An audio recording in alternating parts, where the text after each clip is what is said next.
see a happy number of survivors, so I guess all is well. And we hope that you will remember in general the outline that we attempted to provide at the last of these talks. We were studying the septenary nature of the causal agent at the base of life. And from the time we established this archetypal septenary, we must observe the universe unfolding according to the exact repetitions of this pattern. The pattern is modified, of course, by the particular species or type of life, but it forever re-impresses itself, forming a basic key by which all things can be estimated. This key was the great law of analogy, which was, of course, the principal instrument of ancient instruction, although in more recent times it has passed out of favor. The law of analogy, however, is still valid in a great many levels of thinking. For we do recognize, for instance, in the law of octaves, a principle of analogy. We recognize it also in our color harmonies and in our correlations between sound and color, as in certain musical instruments that have been more recently devised. This evening, however, we want to take our pattern and apply it specifically to the development of a planet. And in so doing, we remember our basic thought from before, namely that bodies come into manifestation from a circumferential field or a magnetic field, which is the true boundary or area set aside for manifestation. That creation is a process of gradual restriction or compression, by means of which agencies, elements, principles, energies retire from the circumference or field to a center. And in this center they form the objective or physical manifesting body of the structure under consideration. Thus we have the rule which the ancients knew so well, for example, namely that bodies are not containers actually of souls, but souls are contained within bodies in a peculiar way. For example, always the superior must contain that which is less than itself, for all inferiors are restrictions or compressions within the spheres or areas of a superior principle. Thus man's spirit is not in the body is in the spirit. For the spirit represents the field of energy, and the body represents a focal point set up within this field, due to the gradual flowing of energies from the area of the field to a center, leaving behind what is called a privation, or an abyss, or a hyle, as the ancients called it. So let us then apply this thinking to our planet system, and let us take the familiar Egyptian symbol, which was perhaps one of our earliest instruments of educational analogy, the cross-section of an onion. When the Egyptian wanted to teach his son astronomy, he simply cut an onion in half and explained the mystery to the lad, that is, in case the lad was still able to see the concentric rings. But in any event, the Egyptians pointed out that a solar system, a planet, the human magnetic field itself, each of these structures, by analogy similar, consisted of a series of concentric zones. And these zones were created or set into activity by the gradual retiral of energy from the circumference to the center. Thus we have these zones coming into existence one after another and continuing to form concentrically within each other from the outside toward the center until finally in the middle area the physical planet itself was brought into existence. Thus a planet consists of a body and a septenary of superphysical principles. This septenary of superphysical principles in the solar system was represented by the field of the planets. And the 7 planets recognized by the ancients, Saturn, Jupiter, Mars, Sun, Venus, Mercury, and the Moon and Sun being regarded as planets in ancient astronomy. These represent the 7 layers or spheres of the onion, represented by the cross-section of the solar system. These 7 together operated upon, in, and through the earth, which was the 8th sphere or the 8th part of the soul. Thus the invisible bodies of a planet represent its soul bodies, and its visible form, which is set up in the center or in the midst of them, receives into itself, as into a cup, or as the ancients call it, a crater, all of the energies of the superphysical field. Now when a planet is fashioned, all of these fields of invisible energy, through a series of concentric restrictions, compress until they finally result in a pressurified area in the very center of the field of the planetary body. And this pressured area slowly begins to glow. And from this glowing, there comes into existence the nebulous, fiery body of a planet. This body is being bombarded constantly from its own magnetic fields. It is being sustained like the flame of a lamp by a wick dipped deep in oil. The oil is invisible. In this case, the wick is invisible, but the flame is visible. But the life and power and energies of bodies, these are communicated to the bodies from their energy fields. And wherever a form lives, it is because of an invisible life agent behind it. And this invisible life agent is always a septenary of some kind, manifesting through an 8th sphere or 8th part, its body or vehicle. Now, if we had lived or could live many millions, hundreds of millions of years ago, when this planet was in the forming, we might have had different kinds of visions.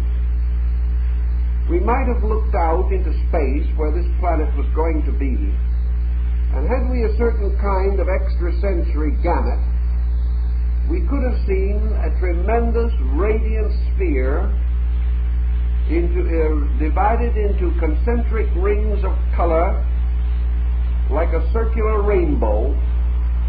These rings of vibrant light, concentric like the rings of a target. So we could have seen a blazing field of light in which the colors of the spectrum were distributed in concentric bands. Under those conditions, if our sight was focused upon this phase of the phenomena, we would observe in the center of this, where the bullseye of the target would be, something like the bullseye, a dark, dimensionless area, a depth, a mysterious field of night. And this we could not penetrate with the same vision with which we could see this wonderful field of magnificent moving color. But if we could change our focus of vision now to a physical level, slowly all this wonderful field of light would disappear, and in its place, in the center of the target, a smoldering coal would appear, a kind of fiery, mysterious gaseous globe. And this globe would be luminous with the power of these invisible energies. But we could no longer see them. And perhaps something resembling a small moon at sunset, when the moon is first visible as a kind of orange disk on the horizon, might be more like what we would see.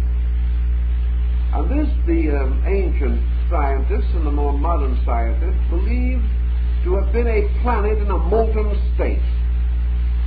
It was not actually molten as we know it.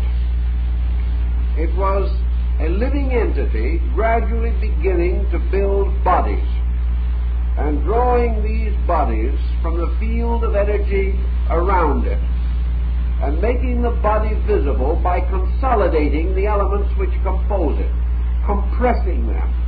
Now we know today that we can take invisible elements in the atmosphere and by placing them under tremendous pressure cause them to be visible. And the same thing nature was doing, causing out of an invisible material a visible one to come by bringing the parts closer and closer together. And so ultimately a visible form seemed to emerge from this strange field.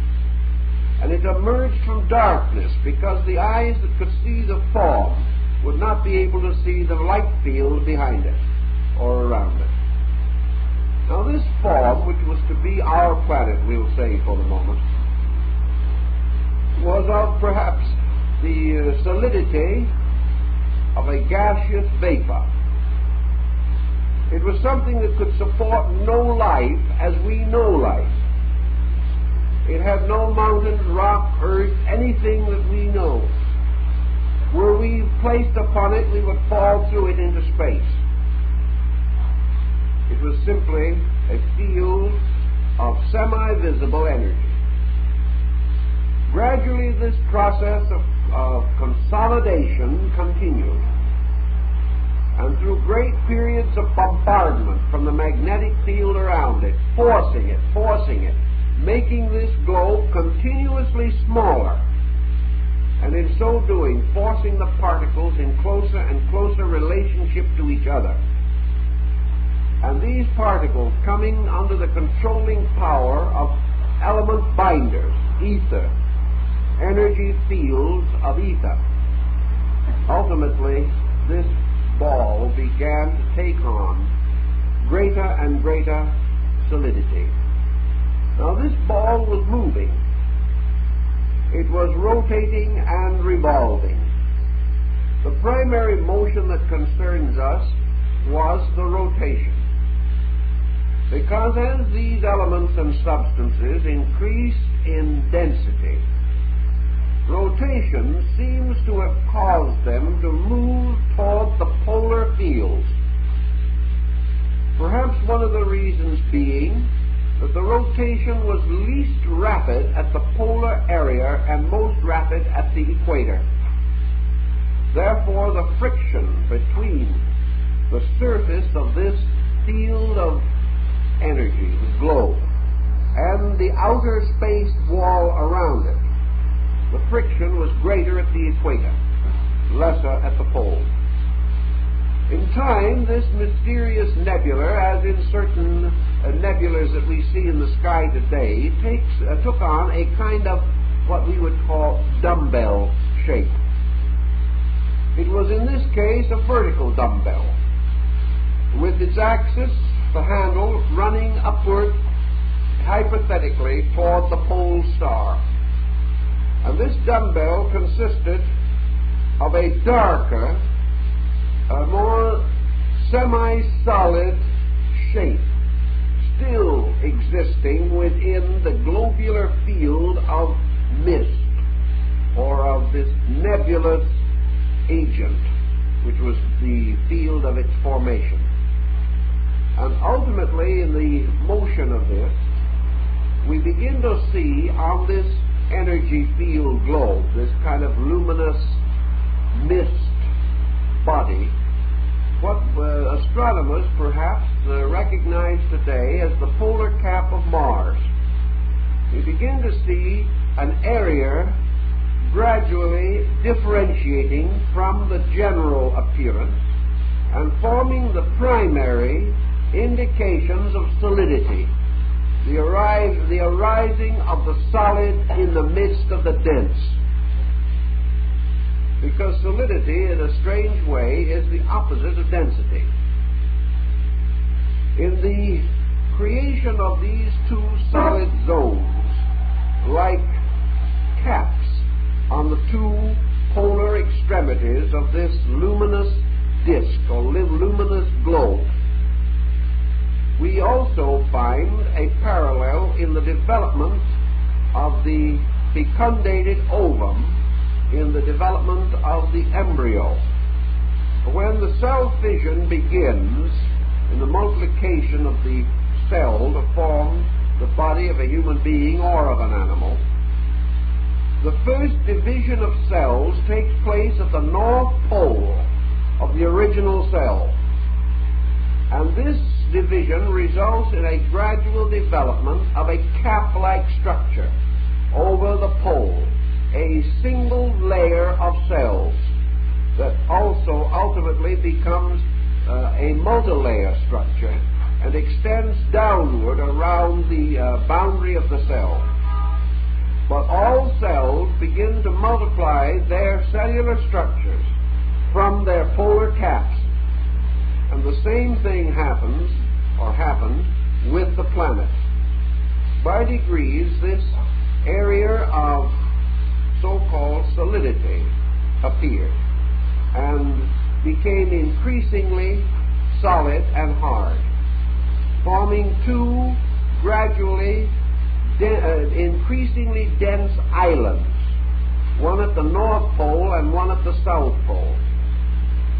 It was in these areas, therefore, the polar regions, that the first solid substances of what we call the planet Earth were available, called the polar continents. These were divided by most of the planetary surface as we know it, which was still in a semi-luminous, semi-fiery state, and therefore could not yet sustain life. Actually, the entire planet also was completely enveloped in a mist, which is referred to in the ancient writings as the fire mist. And could any creature have existed on it at that time, such a creature, looking out from the surface of this fiery ball, would have seen nothing but red reflected back to him from the mystical atmosphere around him, because he could not penetrate beyond this fire mist zone. According to the old philosophical teaching, the development of the two islands, one at the north and one at the south polar cap, resulted in the gradual incarnation of certain agencies from the auric fields, or the seven superior bodies containing within themselves this physically developing Earth. In other words, as the Earth developed, it became quickened. Life began to move into first the atmosphere of the Earth and finally into the physical structure itself. All forms coming into manifestation upon the surface of the Earth came from its own magnetic fields, or came from the superior zones of color, the septenary structure which surrounds the Earth.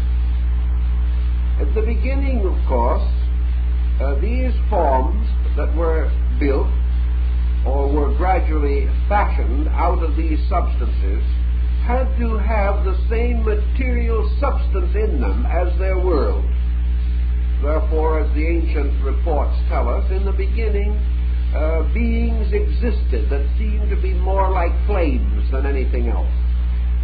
They were simply luminous forms, fireflies in a flame, mysterious fiery whirlwinds and swirls within the great fiery atmosphere, because the bodies could not be composed of anything separate from the material available, Had any body such as we know today been there, it would have been immediately consumed by combustion.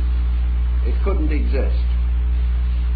There was a story also that when these polar caps became gradually more and more solid, that they became the abode of the first divine beings that descended from the higher atmosphere or walked down the ladder of 7 rungs, or this field or zone of concentric color magnetic disks within which the Earth existed.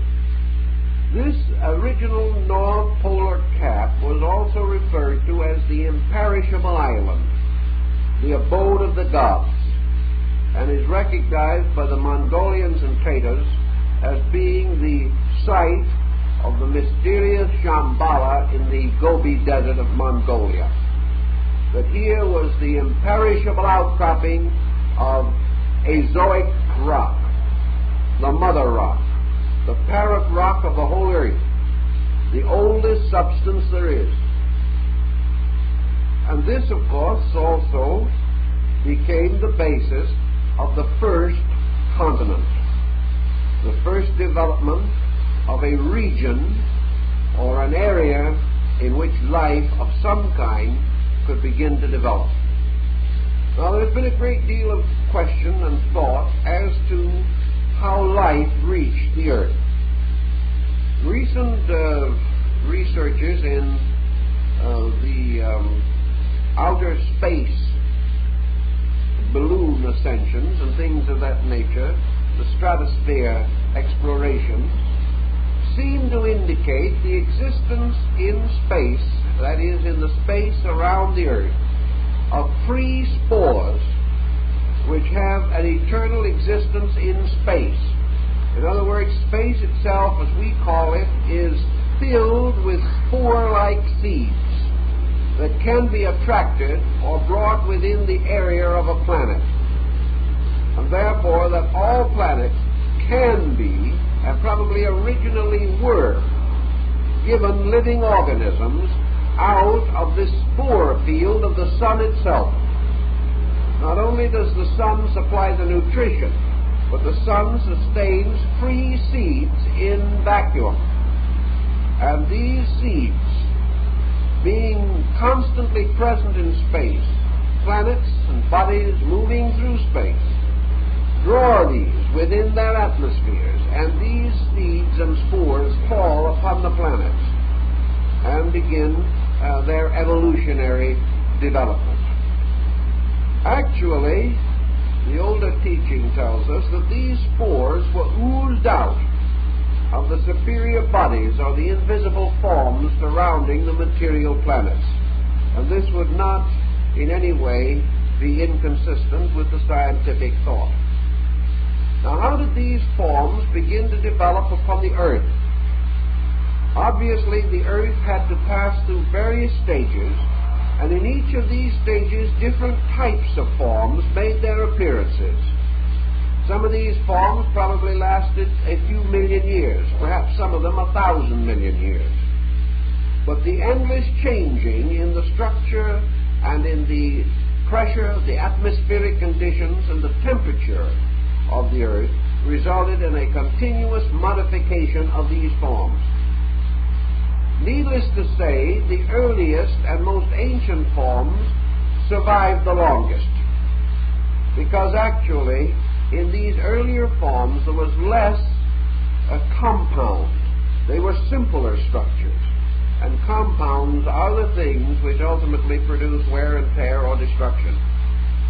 Also, in the beginning of forms on the Earth, reproduction was unknown. Therefore, forms had to be endowed with surviving quality. At one time, survival or reproduction became a matter of fission. Forms divided. This procedure continued until forms disappeared through infinite division.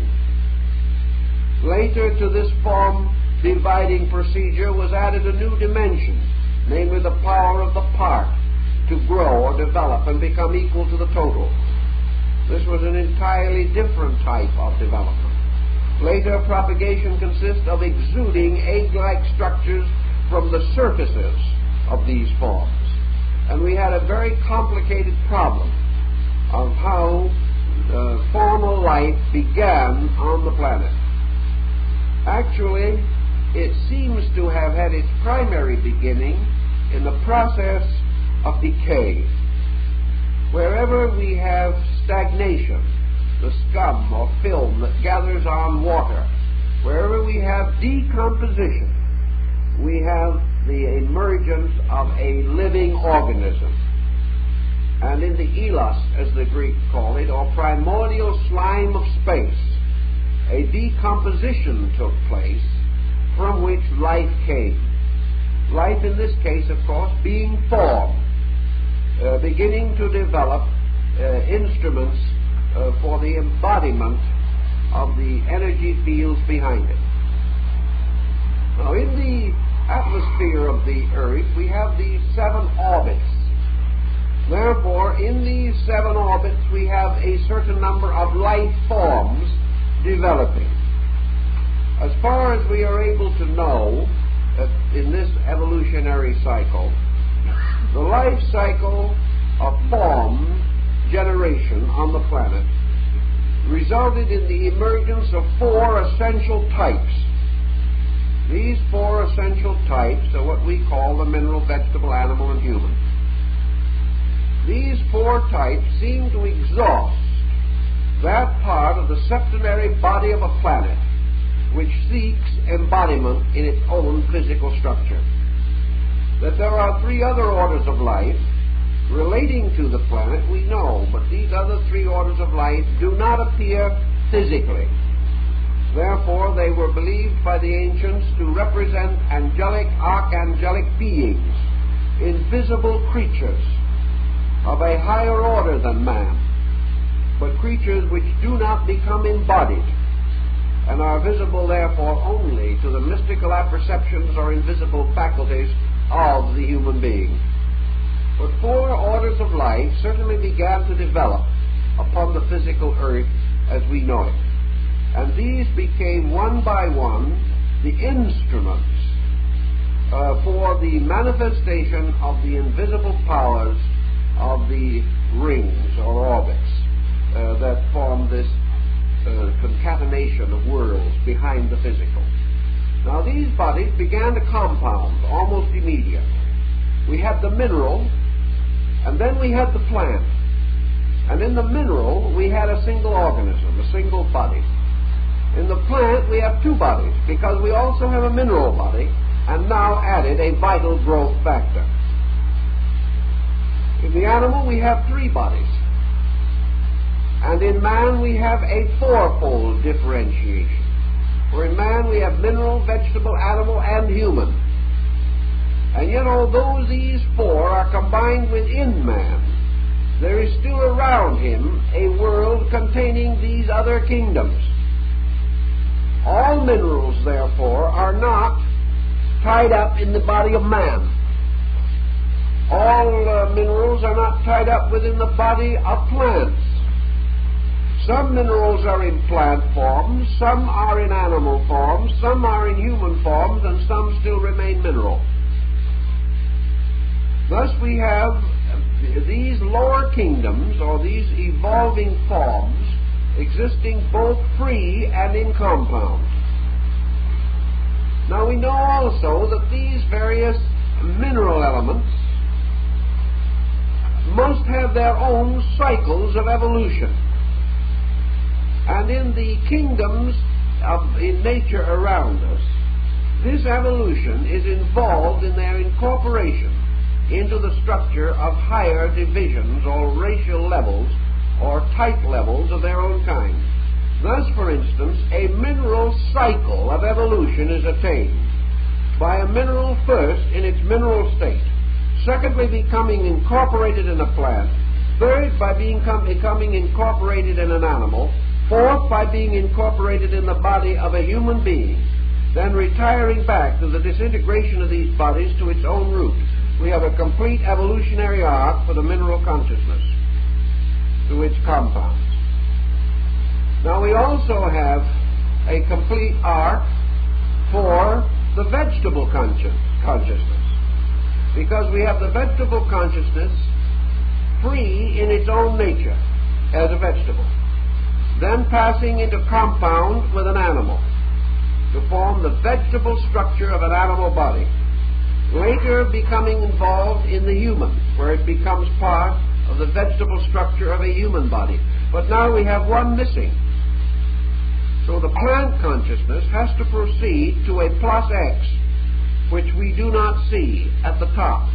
It has to go one step higher than man in order to complete its cycle and be incorporated as a vital principle in the organism of one of the invisible hierarchs which are beyond man and drop back again to its own level.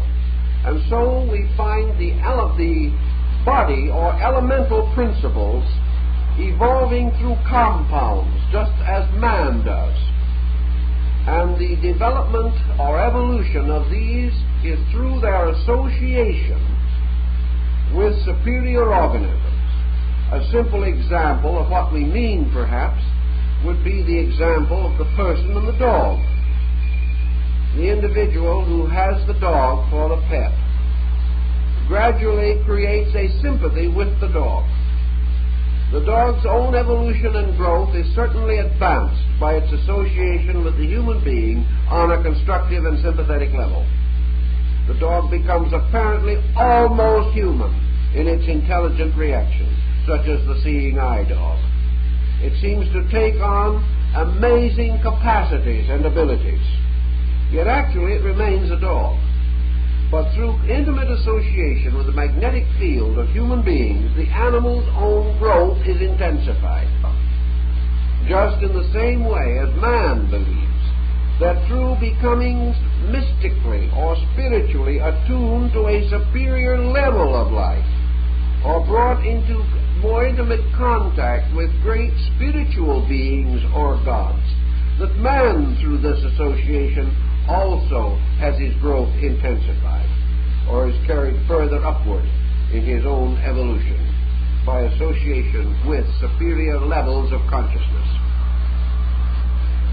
That is all we can do with that particular theme, but it opens a large subject if we want to work with it. Now, in this period where this beginning of a continental distribution was noted or was unfolding upon the polar extremities of the earth, a new series of situations also introduced themselves. The North Pole of the earth became more or less, in the ancient mythologies, the abode of the Suras, or spirits of light, the good spirits. The South Pole became associated with the Asuras, or the dark spirits, the evil powers. Therefore, two warring camps, polarization, began to be manifested. Light and darkness, good and evil, right and wrong, faith and fear, were associated psychologically with these two great zones or areas, and each one moving toward the equator, the northern continent moving downward around the sides of the globe, the southern continent moving upward around the sides of the globe, became almost like two hands gradually coming together like this to meet at the equator. The upper hand in this case corresponds with what we call the arterial system in the human body. The lower hand, reaching up below, became equivalent to the venous system of the body, the veins. Thus a great system of circulation began to envelop and encircle the globe, forming in the invisible atmosphere that we see a complete group of circulational factors, an arterial system and a venous system carried in the invisible ethers of space. As a result of this mingling of these two systems, the trunks of which extend ultimately back to the great solar heart, the sun, in magnetic fields. We have the trunks of these systems now visible to us symbolically as luminous emanations. And the arterial pole of the earth is surrounded by the spectacle which we can occasionally see, the aurora borealis, whereas the southern pole is associated with the aurora australatus, or the two great magnetic poles which have to do with the earth, one of nourishment and the other of the carrying away of waste matter, one of nutrition, the other of elimination. And these two great systems flow from the sun through the structure of the earth and back to the sun again. And we have perfect parallels to this process in the arterial and venous circulation of a vital organ in the human body, and how this circulation ultimately leads back again to the sun or heart. Thus we have the earth supplied with its basic processes of nutrition and elimination, so that the poisons of the breaking down of worlds, of bodies and so forth, can be naturally carried away, whereas nutrition also becomes available constantly from the solar level of the atmosphere. Here perhaps is a problem that we must have to face someday. We cannot afford to put too great a strain upon this great system of circulation which involves our planet. We are now beginning to suspect, and perhaps justly, that the air around us, like the ocean, is able to take care of a certain amount of contamination. And if the contamination exceeds that amount, then the air itself becomes contaminated. And we have danger to life, because we cannot cleanse this circulation as rapidly as we pollute it. And the answer, perhaps, is a more organic process than our present scientific opinion might be. It is quite possible that we shall ultimately learn that in these ethers of space there are complete structures which can be studied physiologically if we have the faculties or instruments to measure them. Certainly the ancients held this to be distinctly true. So out of all of these wonders and mysteries of things come the first great continent of the earth.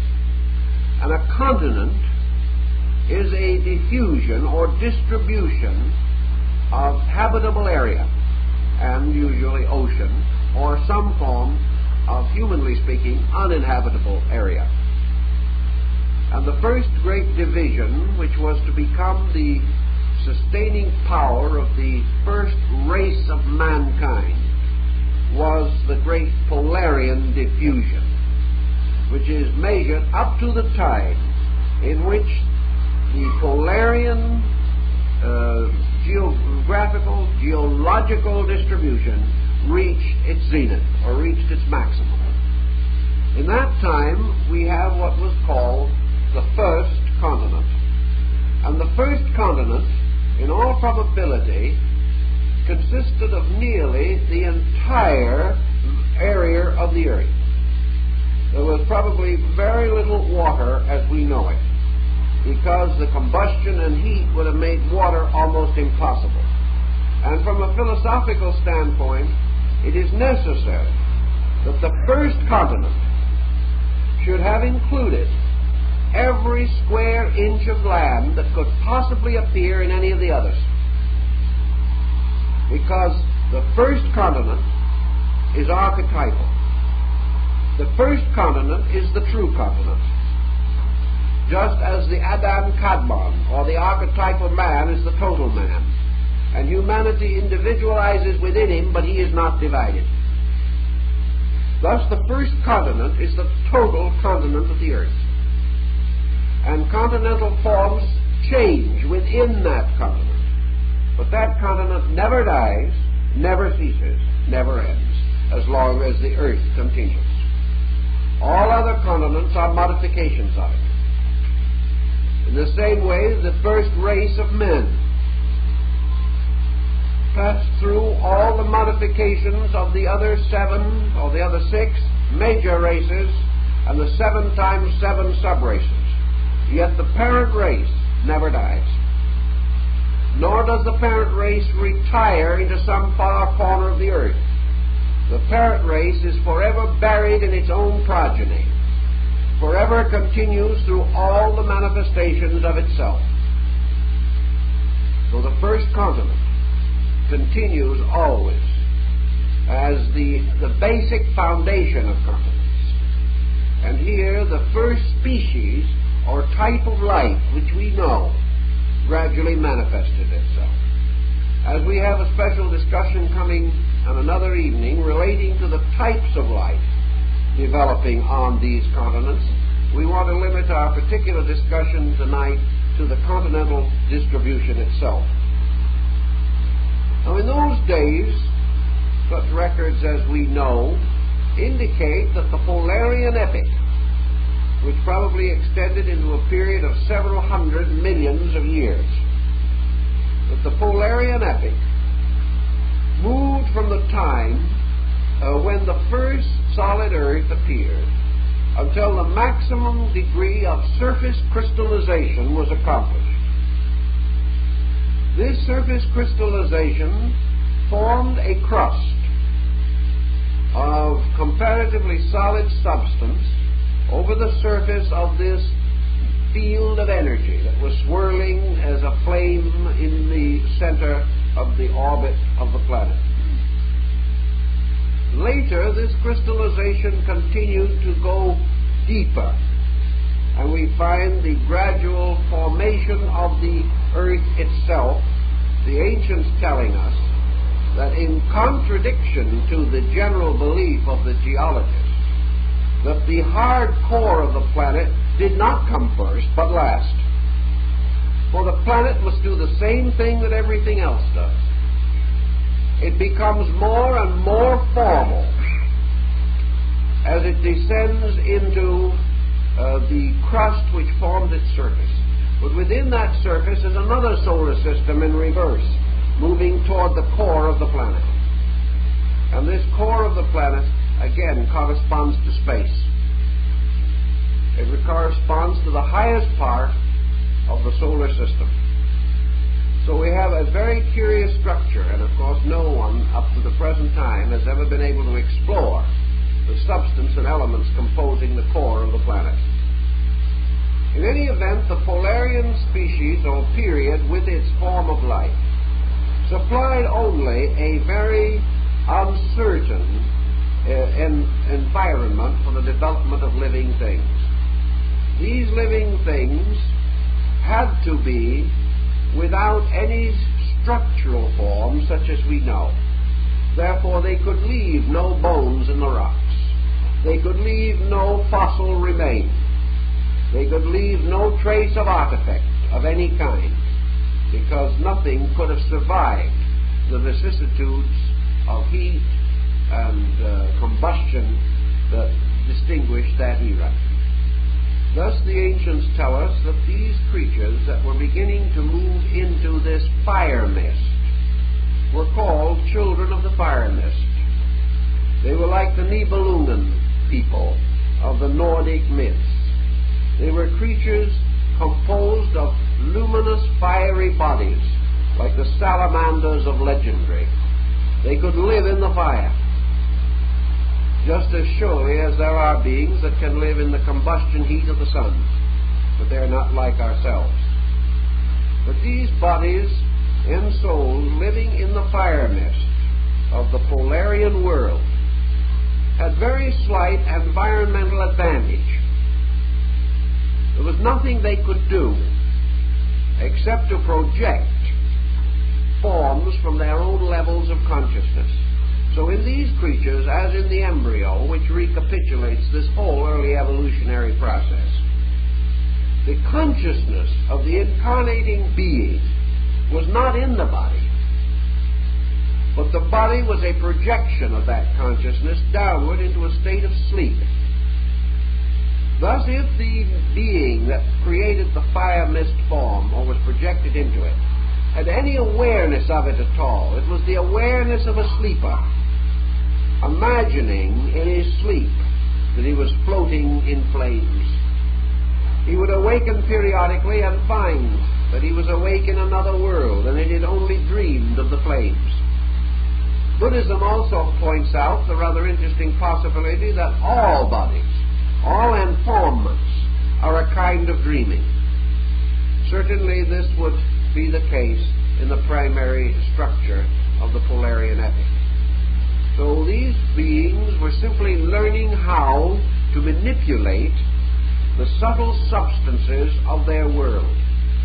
Now, when the world began to crystallize and grow more and more dense and physical, what happened to the fire mist? What happened to this luminous atmosphere that first bodies were composed of? It did not cease. This luminous fire mist retired into the arterial system and became the life of the blood. And the human blood, in the living body of a person, carries within it, in the deeper parts of it, the residual remains of the fire mist.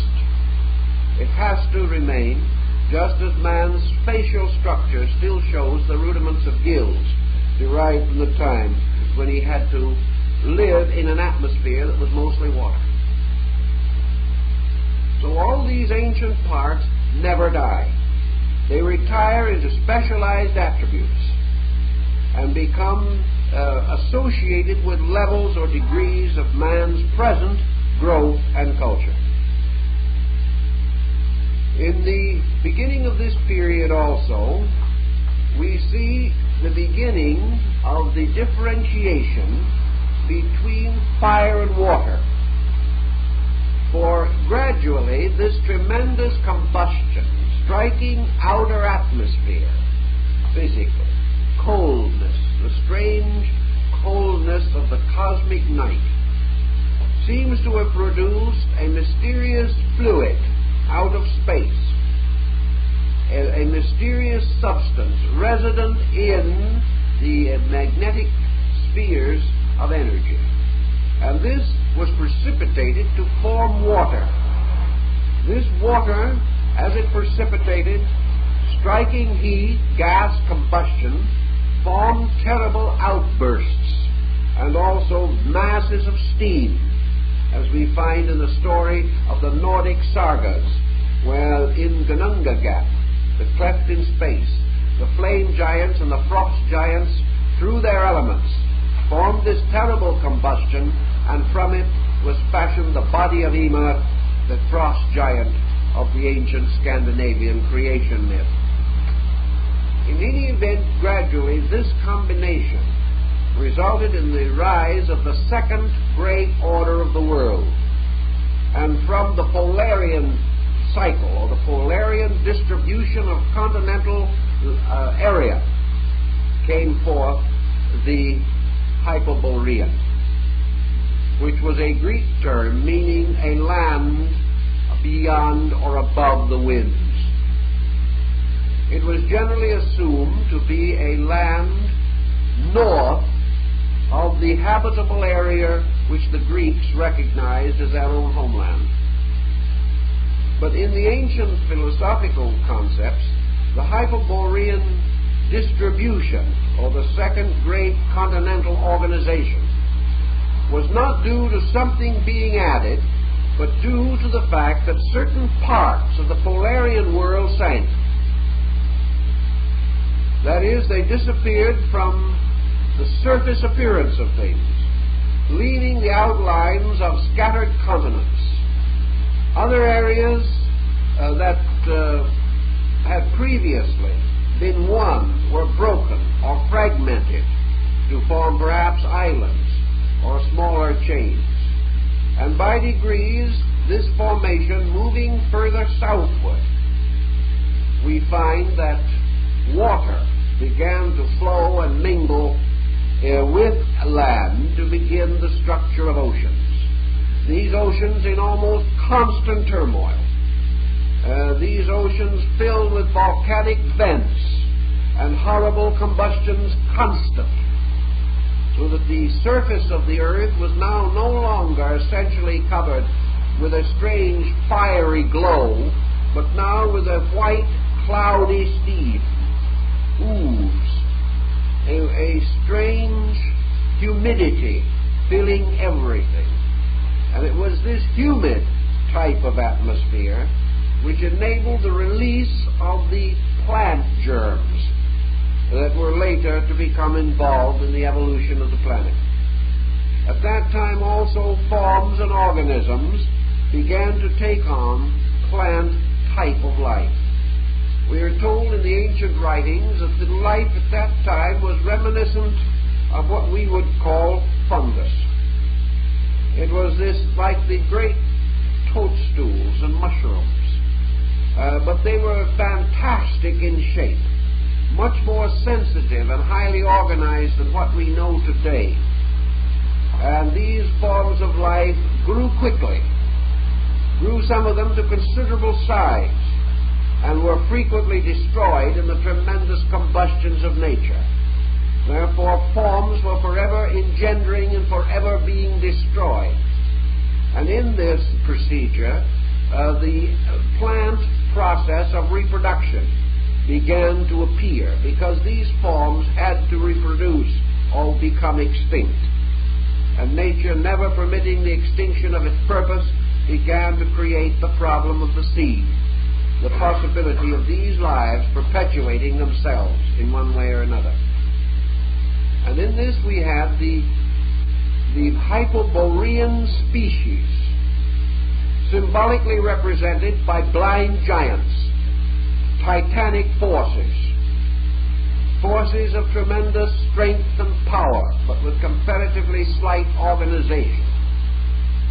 Here also, beings about to form such bodies still were aware of them only as something outside of themselves, something seen in another level of dreaming. But now the dreaming was more vivid. Now the being became involved in his own dream, yet he could waken and discover himself back again in the celestial bridge, far above the seething, whirling world that was developing around him.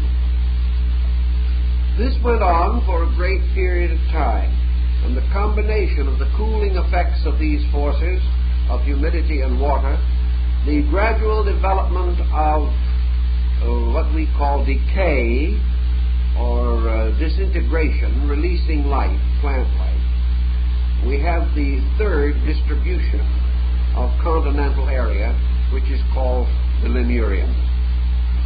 Now, the Lemurian area was again a further shuffling of land arrangements. These were not continents like North America or South America, one of which went up and another one went down. They were complete distributions of the whole Earth's surface, with distribution of ocean and land, with seas and lakes and rivers, but with contours slightly different from those which we know today. Where we now have oceans, they had land. Where they had oceans, we have land. And the great area of the Lemurian culture, the area in which it seems to have developed itself most enormously, or to have reached its highest degree of attainment as a cultural zone, was this great area which we call now Gondwana land, or the Australasian archipelago, moving further over and including part of the islands of Ceylon and going on and on over to include Africa and part of Madagascar. It is an enormous land area. And this land area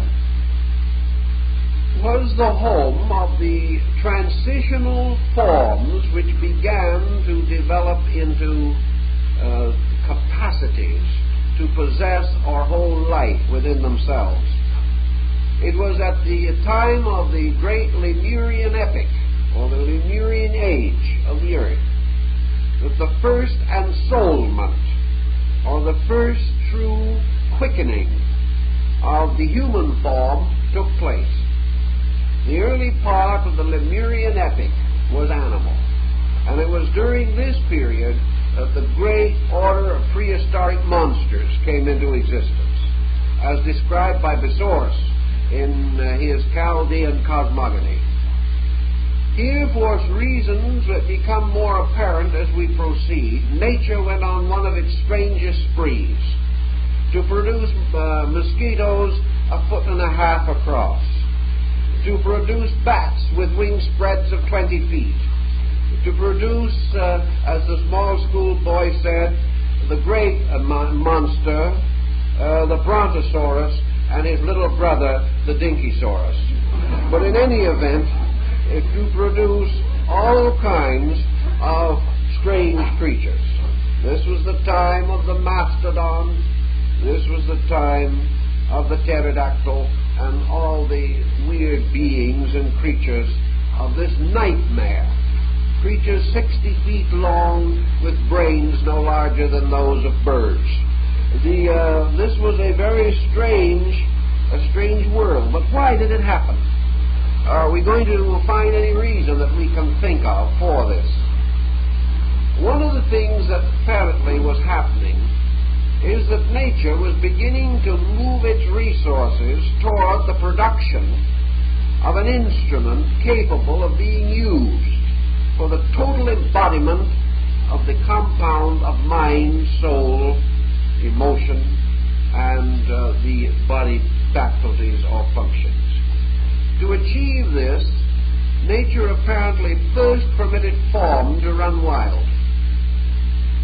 And then gradually, having built these tremendous bodies, nature then placed the seat of brain within them and began to draw upon them to support brain, until these bodies were gradually absorbed downward into approximately their present relationships, the body becoming more or less the nutritional field to feed the strange group of faculties and powers that were developing within the cranial structure. Now, at this time also, there are many legends and stories concerning the division which we call the missing link, and also the great question as to how man was differentiated in this great geological process. Now, the fact of the matter seems to be, as we go back to the ancient writings, that whether we realize it or not, when a handful of seed, we will say, was cast into the abyss of earth in the beginning, there was more than one kind of seed. There were essentially 4 kinds of seed, representing 4 levels of incarnating beings from this atmospheric world of magnetism behind the invisible world. Now, as these seed fell into the environmental circumstances through which the earth was passing, each one of these types of seed reached its own degree of development and then individualized. The seed with the superior potential then continued its embryonic period for a longer time and then individualized. For instance, if you study the embryo of the human being and the chicken today, there is a period in which you cannot tell them apart. It is only after they have reached a certain degree that suddenly the chicken embryo stops growing and becomes a chicken and is born. The human embryo continues to develop. Those types became extinct, and the other continued to live, continued to go on, and continued to pass through continuing modifications of structure, until gradually out of this prehistoric distribution there took place the thing which Darwin describes for us, namely this ascent, in which out of the mammal, out of the link, perhaps out of the anthropoidal juncture between the divisions of mammals, man came, different from the other. Yet man was never the horse, never the brontosaurus in the true sense of the word. Although his growth had to be through these forms, he was always potentially himself, because he contained within himself the capacity for a kind of growth that survived the process of being born into a lower kingdom, that just refused to be born and lost there. It kept on going until finally it reached its humanity, and then it was born. Now, when this differentiation took place, I don't presume that we would have been particularly excited over the early product. In other words, perhaps if we had been able to take a good look at the world at that time and had seen our own progenitor and compared that progenitor with some finely constructed member of the animal kingdom, we would say that man represented a distinct loss of ground. In other words, he did not necessarily at that time have even the semi-prepossessing attributes of Gabriel Mack's painting of the missing link. He left much to be desired from a cosmetic standpoint. He was probably less efficient, less effective than the animal. He probably had a very difficult early struggle, because gradually this change in his development and growth, his growth being slower, the need for protecting him during infancy was greater than that of any other animal. Gradually changes had to take place, and the survival of man against the primary world around him was possible only because he possessed the rudiment of a superior faculty of cognition. He possessed something, mind, even though it was only in rudiment, which still gave him just the edge necessary for survival. If he hadn't possessed that, he probably would not have survived. But in the Lemurian world, which was distributed over this vast area, we see the gradual development of man. We see the division taking place. And finally, man and the animal, previously not distinguishable, thrown into contrast with each other. And out of that, the inevitable victory of the man over the animal. The gradual rise of the first primitive social state, in comparison to which that the Digger Indian or anything that we know today would be comparatively highly elevated. Every once in a while we hear of someone who has had long conversation with some Lemurian priest or something on the Ouija board. It's all right, but we have very little reason to assume that the Lemurian priest would know anything that could possibly be of interest to us. Because actually the Lemurian priesthood was lower than any form of human life we have on earth today. Yet in its own time, it was the highest life then on the planet, because all the other life belonged to a different order. A man began to make that little stone axe. He began to learn how to throw the rock. He learned how to find the cave and hide. He learned by degrees to create the bone fishhook, and ultimately he discovered fire. And when he discovered fire, he became master of the world.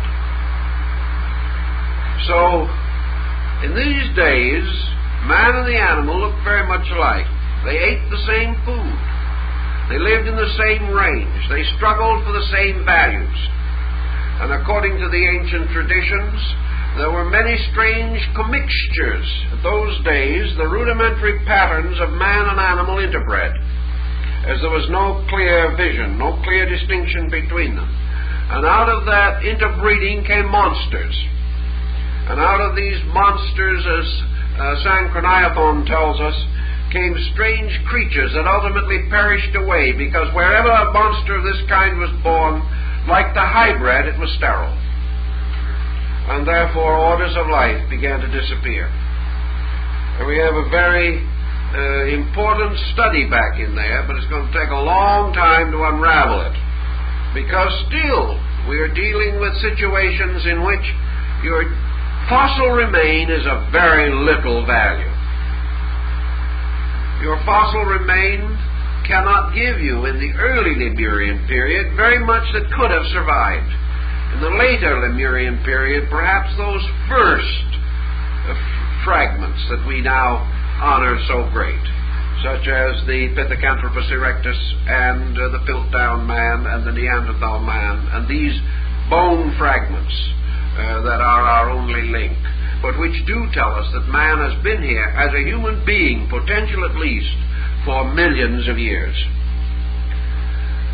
In the Lemurian period also, something else happened that was of tremendous importance, and that is the transition gradually in the formation of the bisexual creature from the androgen.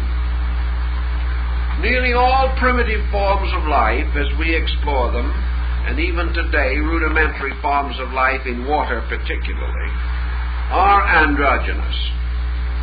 And your sexually polarized entity or being, when it arose, began immediately to contribute two factors. The first factor being the need for two creatures to reproduce their kind, and the opposite polarity being the release of one pole of creative energy for the stimulation of the mental psychic organism. Thus, by breaking the ring of the gods, by stealing this ring away, man became a thinker.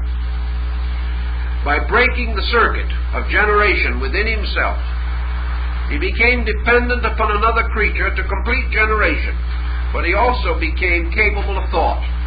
But he also, whether he realized it or not, caused another circuit. This, the primary psychic mental circuit, which also requires polarization for creation. This we have not entirely come to understand up to the present time. So in the older tradition, it was during the Lemurian era, or great epic of time, that man as we know him emerged into the progenitor type with which we are more or less familiar today. We learn also that in the struggle for this growth, that man gradually came into possession of his sensory powers. Obviously, the primary world had very little need of sensational function as we know it. We are told, for instance, that the sense of feeling, which is the most generally diffused of our senses, was the earliest, and the sense of sight the last to be added. The sense of sight is an exceedingly perishable one, and is already, generally speaking, beginning to fail. It is the sense of sight, psychologically, which seems to be strangely involved in the gradual rise of our great materialistic culture. The eye has destroyed man's internal vision. And actually, the eye is an externalization of that internal vision. And gradually, man, through the development of the sense of sight, has become hopelessly involved in the illusion of matter. This was his last faculty, and perhaps the one which he will first lose. The other faculties of sensory perception were compensated for by the activity of the pineal gland. And in the Hyperborean period particularly, this vegetable-like antenna, very much like the antenna of the insect, was available as a general organ of orientation. Man originally developed organs of sensitivity, but he still depended largely upon internal vision. And it was not until his orientation in the Lemurian era that the organ of internal vision was finally closed, and man was forced to go forth to earn his bread by the sweat of his brow.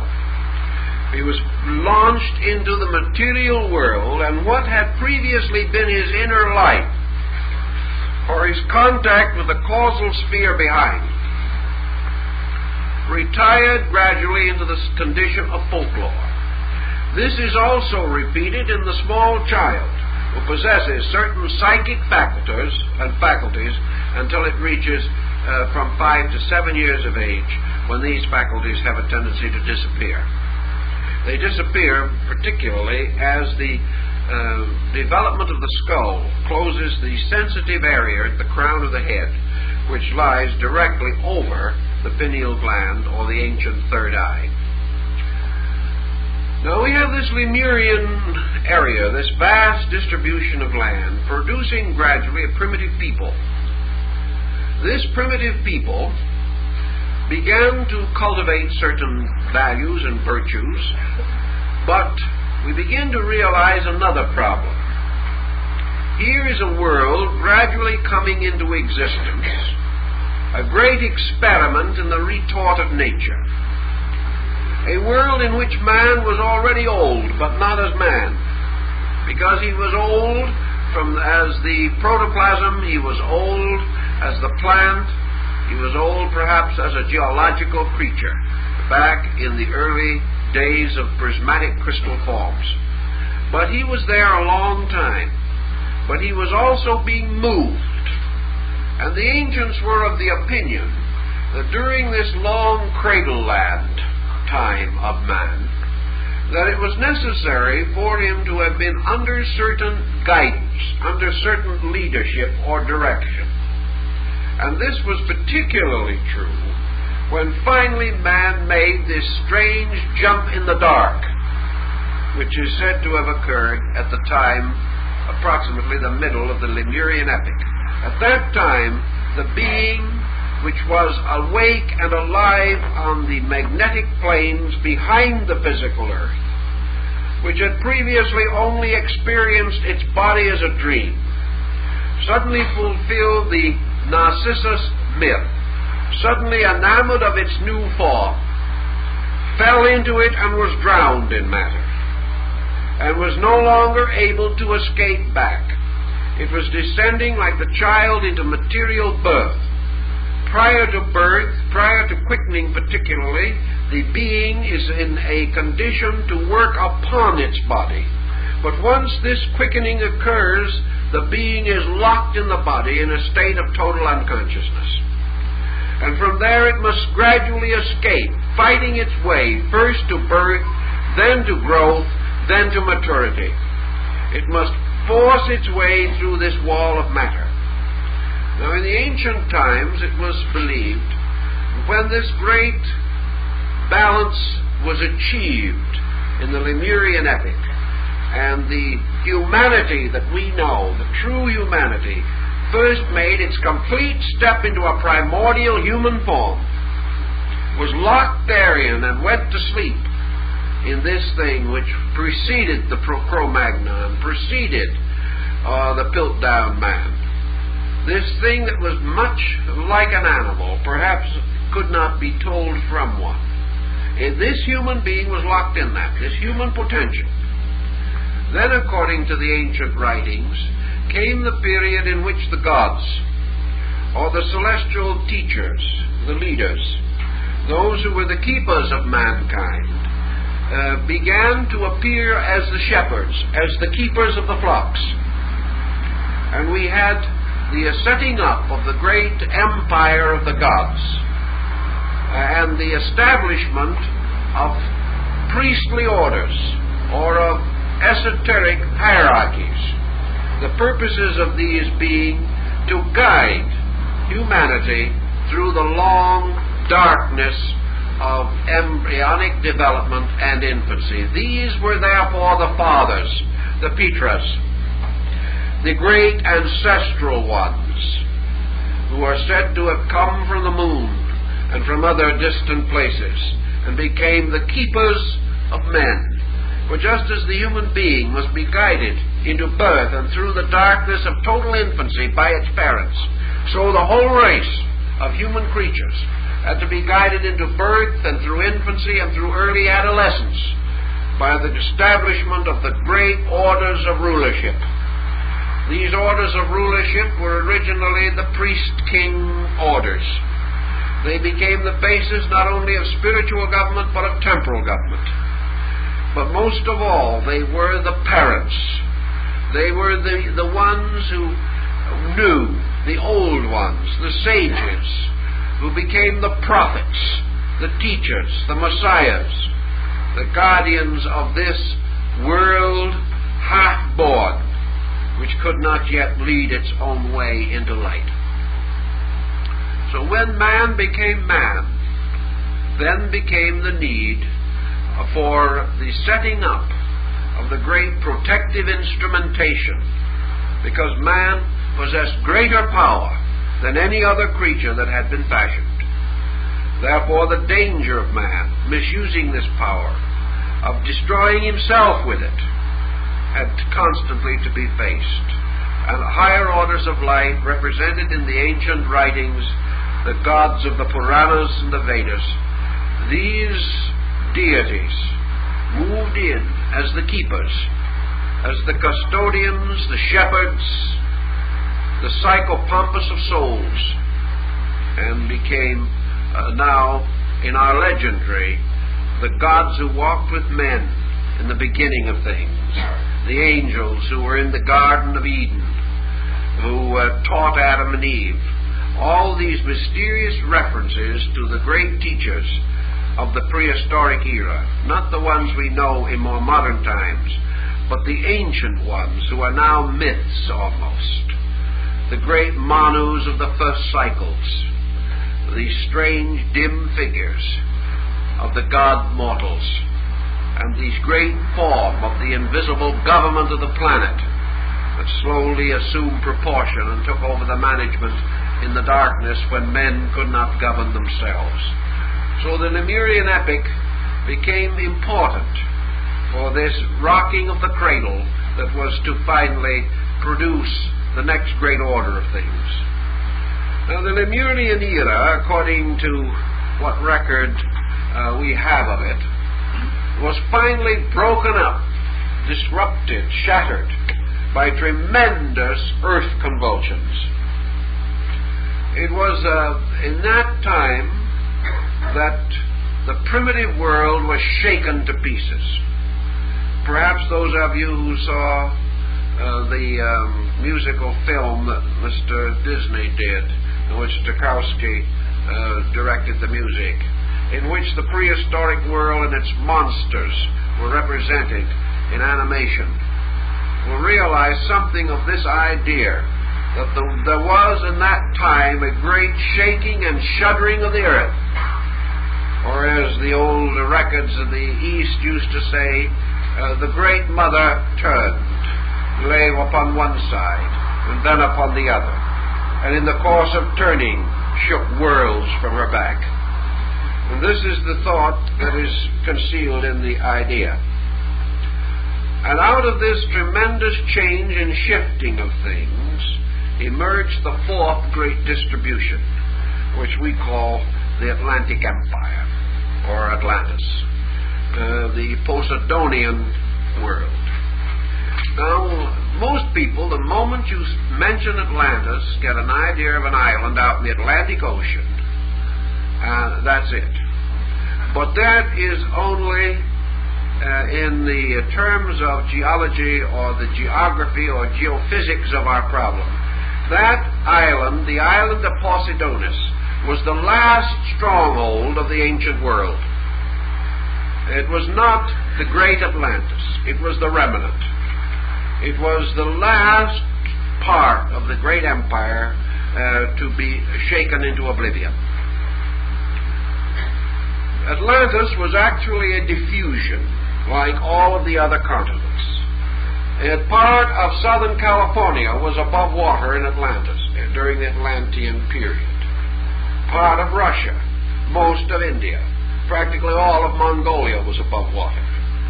Area after area that we associate with existing present areas were above the level of the ocean, and there was an enormous area of land. In fact, there was a larger land area than there is now. but not a land area that contained 1 square inch that was not in the first continent, because all this is taking place within the boundaries of that first great psychological land statement, that land archetype. And in the Atlantic area then, a new kind of people began to develop.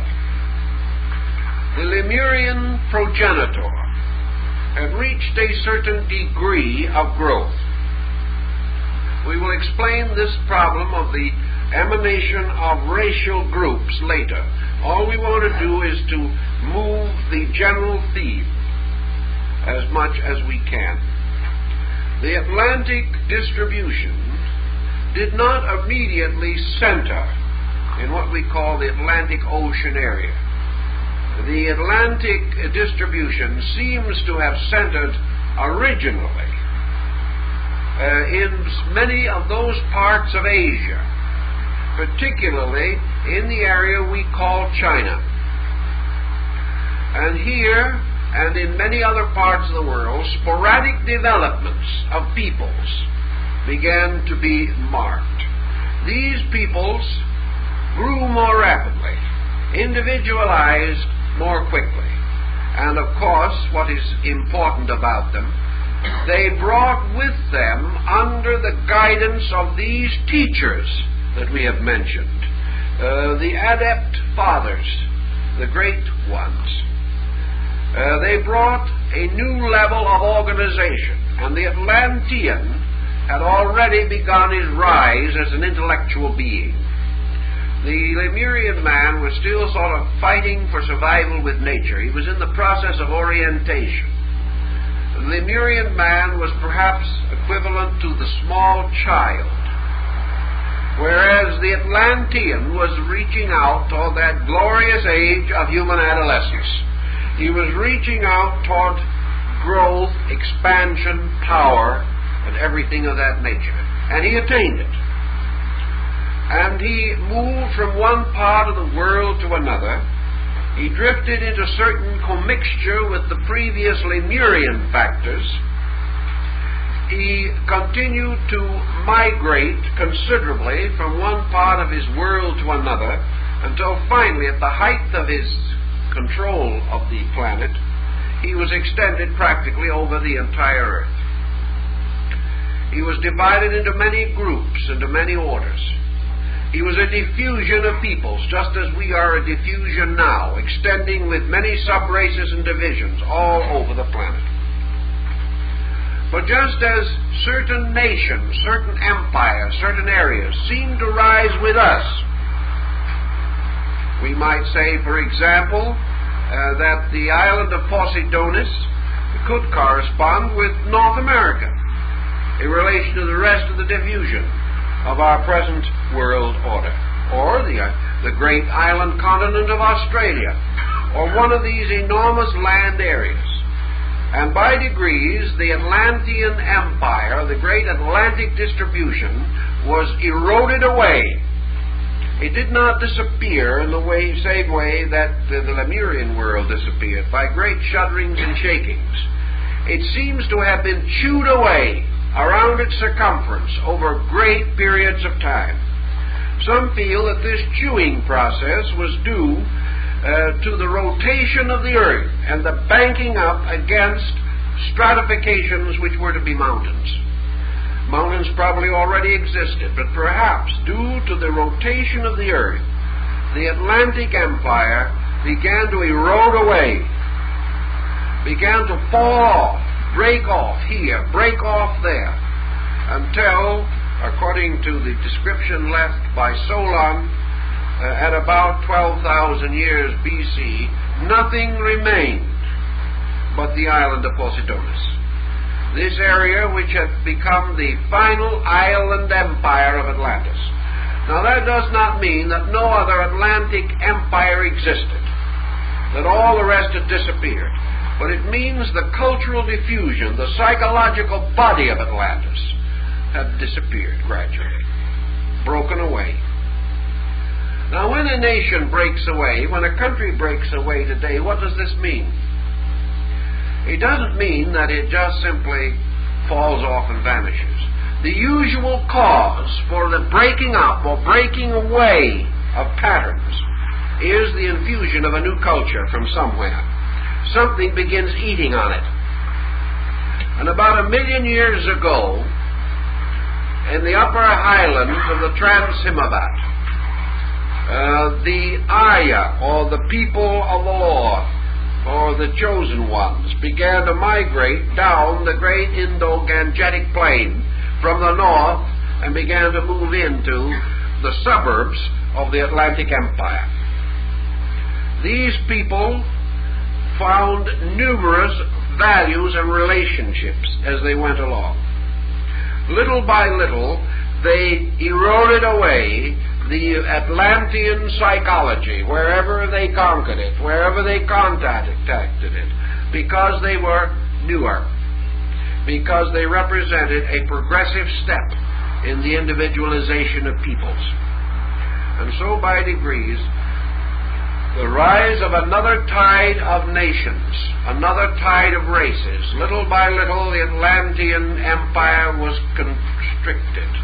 Little by little, its outskirts, like a great temporal empire of today, were cut off by the freeing of peoples, by the emancipation of nations, also by natural cataclysms that separated, until little by little nothing remained except the one great nuclear center of Atlantis, which was the last stronghold of a dying race. Everywhere else, the Atlantean had either accepted mixture with other peoples, or had been exterminated, or had simply slipped into the incredible crucible of change and was no longer clearly demarked anymore. They weren't all dead, but they had ceased to have archetypal entity. They had been absorbed into other archetypal patterns. But the Posidonians remained to the end, and it was their island which, according to the ancient record, sank in a single night, carrying 60 million souls to death. This was the end of the power of Atlantis. But let us also remember that the Atlantic Empire never could actually die, any more than the Lemurian could die, any more than the Hyperborean or the Polarian could die, because every one of these diffusions still exists right inside of ourselves. We cannot escape it. We are stratified with one layer of culture upon another inside of our own natures. All of these continents that seem to have been submerged into us. They have also been submerged into the great psychic field of the planet. They all live, and because, if we can borrow a little phrase again from Newton, if we see further than these others, it's because we're standing on them. They're all still here. Without Atlantis, our world couldn't have existed.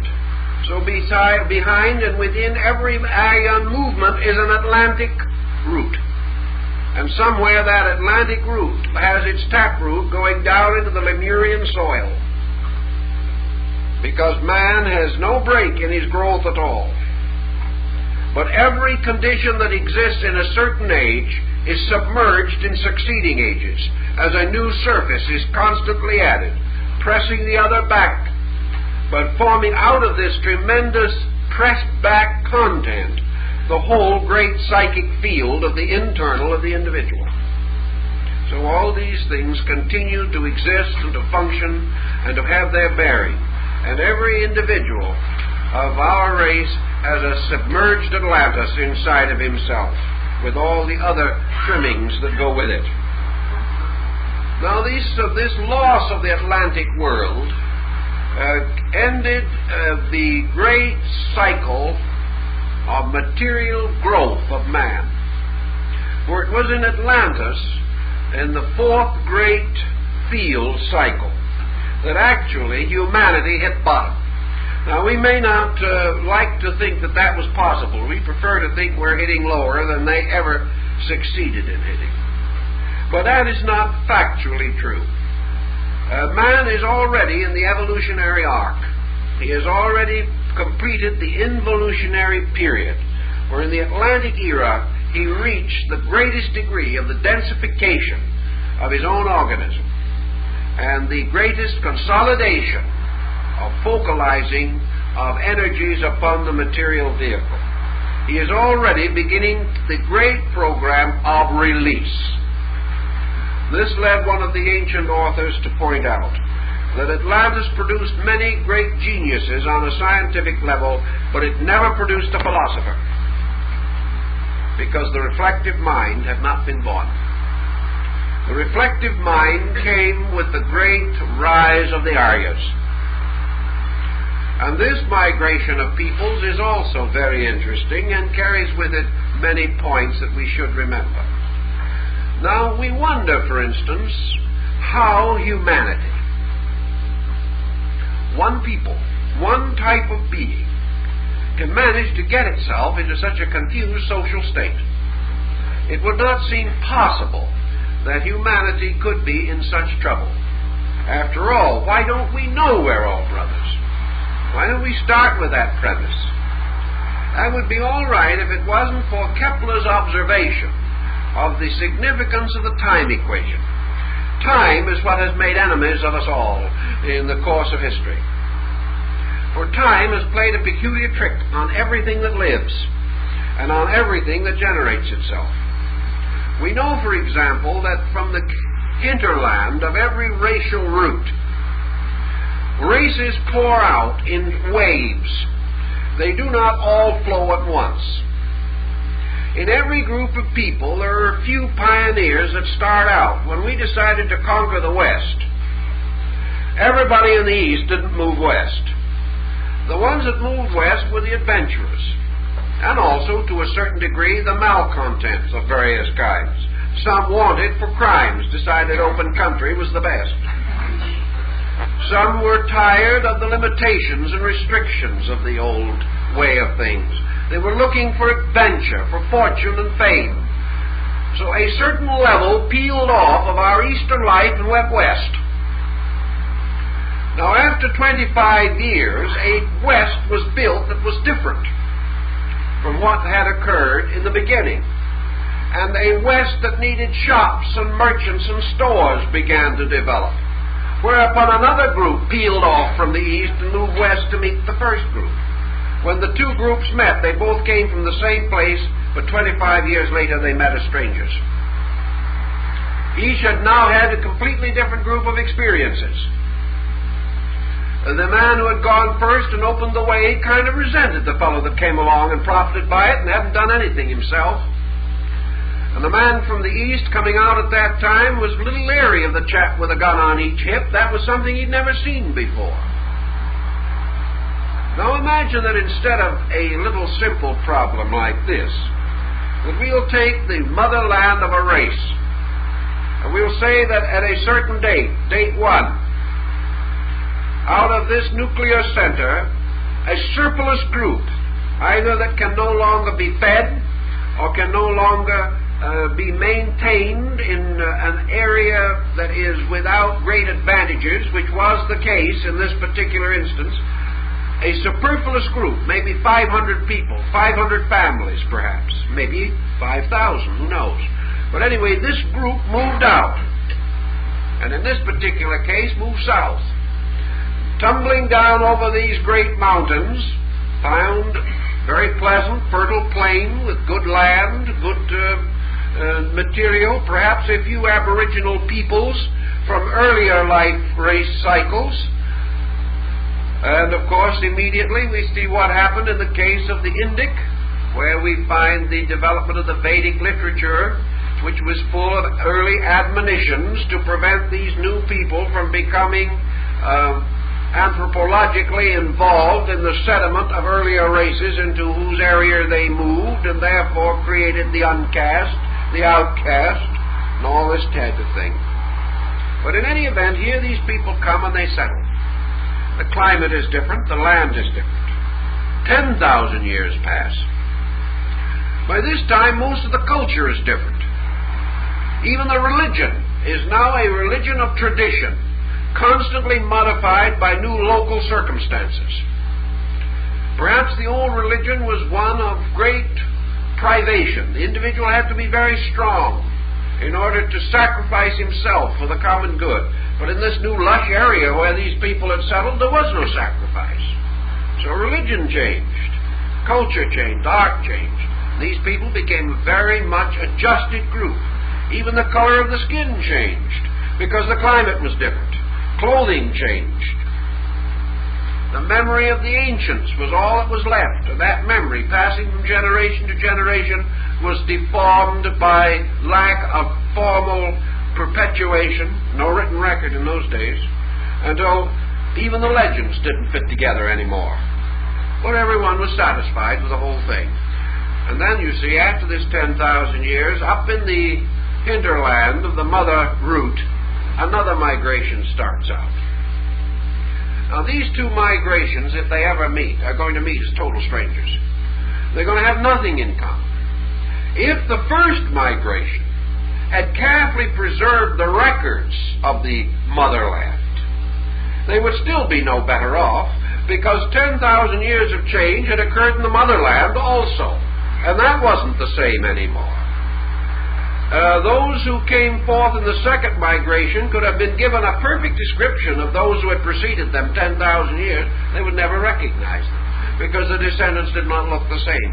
So these two charming groups of people, both from the same origin, if they actually got a little unhappy, wanted each other's land or something of that nature, would simply go to war, having no sense of common origin. Or, as more likely in the early days, there was plenty of land, so they went somewhere else and started another community. Now, these two communities could never be alike, because by the time the second community got 10,000 years of experience, the first community had 20. In the meantime, in the kind of a sort of a cosmic game of billiards or something of that nature, a third migration came down and impacted the other two. And so it goes.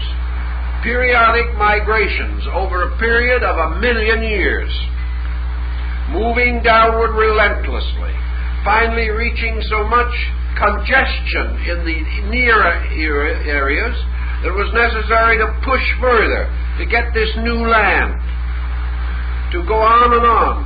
And these migrations from Central Asia finally got as far as the British Isles, trying to find a place that had not already been taken by somebody else. They also found the remnants of the Atlanteans functioning. They found a few remnants of the Lemurian, and they probably extinguished a few early animal types that had survived from the Hyperborean period. Or they had a few of the real early Lemurian mammals, such as the whale, to concern themselves with.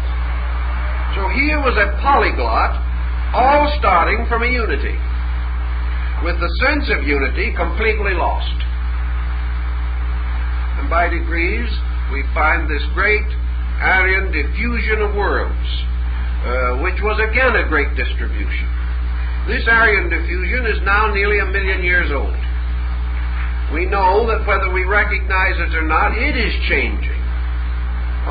400 miles of the coast of Peru fell into the sea some years ago. Nobody noticed it, except a few Peruvians. Somewhere else, something else is coming up from below. We don't notice these things. We are told that our sea coast is changing 5 inches every 100 years. Well, no one is going to subdivide that for a long time. But what about 1,000,000 years from now? Ultimately, these lines will not be the same as they are today. There will be other distributions of land. There will be other formations of territorial boundaries. And, according to the old tradition, there will be the 6th great land distribution will appear. And this 6th land distribution will be the 6th great continental structure. And in that 6th cultural field, a new race will be born.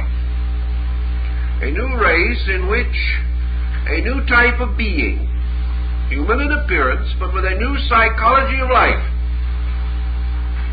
carry on the next dimension of the great social program which has to do with the development of mankind. The next social program must, of course, be concerned by archetypal extension with a problem. So the second or the next great continental distribution will be devoted to a people challenged with one problem, and a problem which ultimately they will probably solve, and that is the problem of death. That is the problem that has to be solved. That problem must be solved because it has already been solved, but nobody knows it. It has already been solved because the first man who lived upon earth is still alive. He never died. We are that man. But how are we going to discover the law of controlling this fact? This tremendous biological descent of life is the living of the first being. But the rescuing of this situation, we must know that the secret that the first man knew, the last man must rediscover. For the first shall be last. And this being must again be restated. So in the sixth great organic structural diffusion, there will be moved into the theater of life a race which must solve the great problem that relates to death. And one of the problems, of course, that relates to death is war. So war has got to be solved. But it will not be solved by this race. It must be solved by the next race. Now, the question is, does the next race exist yet? For that, I think we should have to wait for our continued discussion, and I think that'll probably get a good many folks here to find out about that.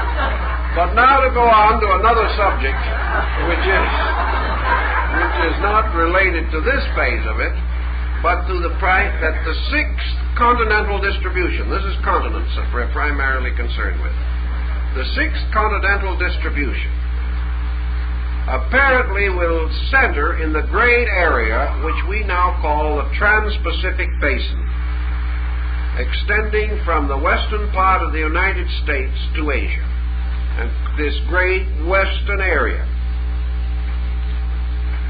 This area may or may not be a solid continent at that time. It could be that won't be much more land than there is now. There could be some more. But there could be a great rim of culture surrounding this area. And this culture could be bridged by intangibles of air, such as the aeroplane, which is killing distances. So your next racial or continental distribution is free of the distance equation almost totally. What is this leading us to? It is leading us to what we psychologically or politically like to think of as one world. But what is this one world? This one world is the restoration of the first world, and that is your seventh distribution.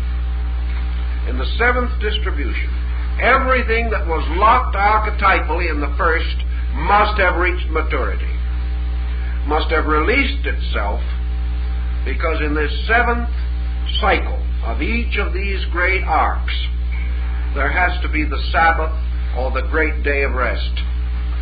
This is the fulfillment. This is, so to say, the full awaking, and is usually represented in symbolism by a kind of golden age. This is the completion of the karma of the thing, that cycle in which all things that have been earned come to pass. But in the larger way of thinking, it is the total release of the potential of the first continent.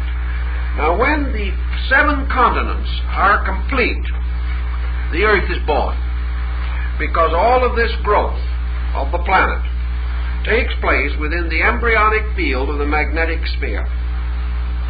The magnetic sphere actually incarnates through the psychochemical fields of these so-called continents. and the creatures that are engendered in them. And therefore, the complete incarnation of the magnetic field is accomplished only with the seventh continent. Then the planet comes of age. Then the planet reaches the fulfillment of its own peculiar destiny. And having blazed forth its own seven potentials, and having perfected them, the continents become the embryonic principles of planets, and the total planet becomes a sun. So the seven continental distributions become the seven planets of a new system. Now, if the original archetype is 7, this has to happen. If the original archetype was 9, then there would be 9 cycles, 9 of everything, and 9 planets. But in our system, it is 7. Therefore, the continents finally become the keys to the evolving of these different levels which are going to become planets. Each of the 6 preceding is contained in the 7th.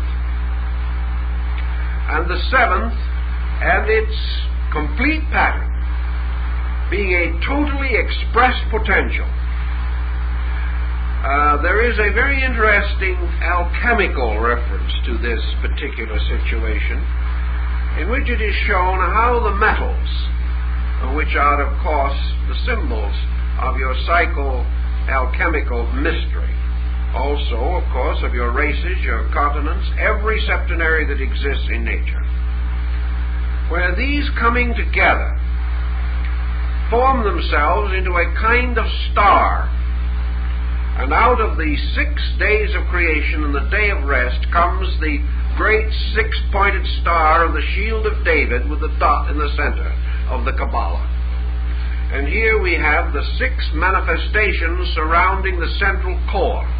Now if you put the 7, the 6, and the dot all within a circle, you immediately create the symbolic archetype of a new solar system. Because the circle now becomes the body of the sun, within which, again, this whole differentiation must take place. And immediately your continents become the new continents of a solar system. Because in a solar system, each planet is a continent. And each of the planets in turn has its own way of development. And these planets are fulfilled in the sun.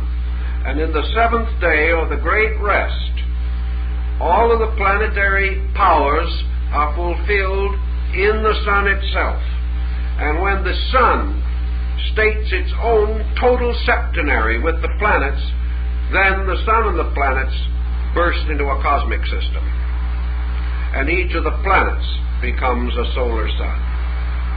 Again, the number determined by the archetypal pattern at the root of the grouping.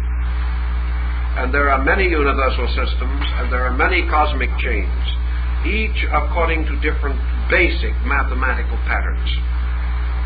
But in our concept, therefore, we see the growth of the planet producing 7 fields that appear physically as chemical, but which are actually psychological. For these continents, although they come forward as physical symbols, are actually representative of magnetic areas and zones within the psychic organism of the planet itself. Now, the planet is a crystal. On Earth, a planet is a crystal.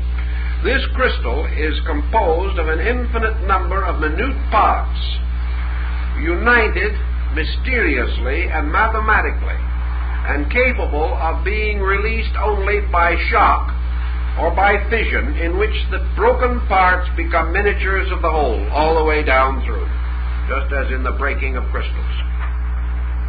Now, what we call a fault, or an earthquake fault, is one of the lines of cleavage of a crystal, lines along which it will break. These faults, and all that have to do with them, are again part of the psychological anatomy of a planet. And a planet has organ, structure, and body just exactly like any other living thing. The great mystery systems of the ancients were diffused around the planet in such a way that the 7 vital magnetic cores of the planet were each covered by one of the temples. And these were the 7 sacred orifices of the earth, where the magnetic fields had their great centers. And each one of your racial groups or your continents flows from one of these magnetic fields, completing itself, exhausts itself in giving birth to the next, and so on until the complete septenary is concluded. And having completed itself, these fields, these magnetic fields behind the planetary continents, these are the magnetic zones, these whirling zones, that then become the vortices of new planets. And of course the physical materials are gathered around them. So that this infinite process of growing goes on and on and on, fulfilling the evolution of this great 7-fold pattern. And I think this 7-fold pattern would naturally lead then to a more detailed discussion of the races, which will be our subject for next week. And there are many things about the races that will be very, very interesting to us, and a number of popular bubbles, I'm afraid, are going to be broken in one way or another. But I think we'll do it as pleasantly as possible.